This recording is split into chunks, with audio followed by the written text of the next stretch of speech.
Hi, I'm Steph. I want to talk today about how I was laid off from my senior leadership role with a tech firm in human resources and what happened next. Why I feel like it was the best thing that ever happened to me. I started with this company 6 years prior to the layoffs. And when I started, there were only 4 of us in the HR department. And by the time I left, I was the executive director of the department and overseeing about 30 people directly or indirectly within my role. So the company had grown a lot. There were a lot of changes going on. Because I was a part of the HR leadership team, I did know that this layoff was coming.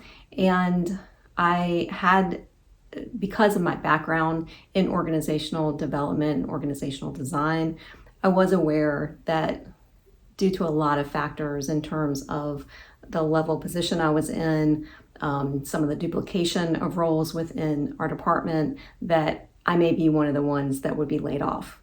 And so I had to give it some thought before it even happened. Even knowing that it was coming, it was a big blow when I got laid off. I had been with this company for so long, had seen it grow so much, had put so much energy and time into the role and to the team that I really loved who I was working with. So it was really hard. I did have a lot of opportunity with this company in terms of helping to start up a lot of new locations in various countries around the world as we grew.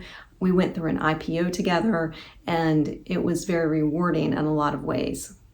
With the layoff, I did receive a severance in terms of both salary and benefits that gave me the privilege of having time to think about what I wanted to do next. And I realized that not everyone receives that privilege of time, but if you have it, I really encourage you to take it after a layoff and not just jump into the next thing, because it is really tempting, both because it's scary for when it happens and because you just feel like you just need to hurry up and take something. You feel a little bit desperate about that. But I'm really glad that I chose not to do that and to take some time to reflect, especially because I've been working for 20 years full time. I had been working 50 hours weeks on a regular basis, many times more, always checking in on vacations, what I consider to be pretty typical for American companies right now in terms of stress and expectations. And so when you're in that role, it's really hard to know what's normal, because I had normalized being stressed every day, having high blood pressure, just feeling like it all had to be done and done very quickly. When you are under that kind of pressure for a long period of time, your body forgets what it feels like to be regulated. And you have to give yourself a chance to feel that, to understand how valuable it is to your health and well-being, and to potentially realize that you may need to make a change. And I know this won't apply to everyone. Maybe you really do thrive on that type of activity, but consider that I thought that I did. I'm what people would consider to be type A. I love lists. I love organization. I really enjoyed my work, but I had no idea what type of impact it was really having on my body and my health to be under that kind of stress all the time. So the biggest pros for jumping right into something new were definitely money.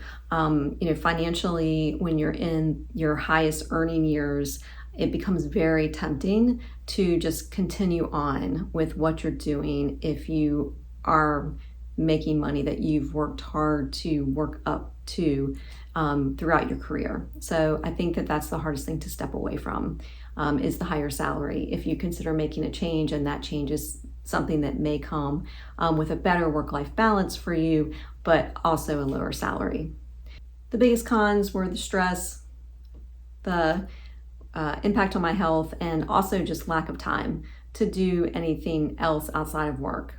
There are some things that I didn't think about, and before I made a change and decided not to go back into corporate, human resources full time. And that was my ego because I don't think many of us realize how much our sense of self is tied into our work, especially if we work a lot.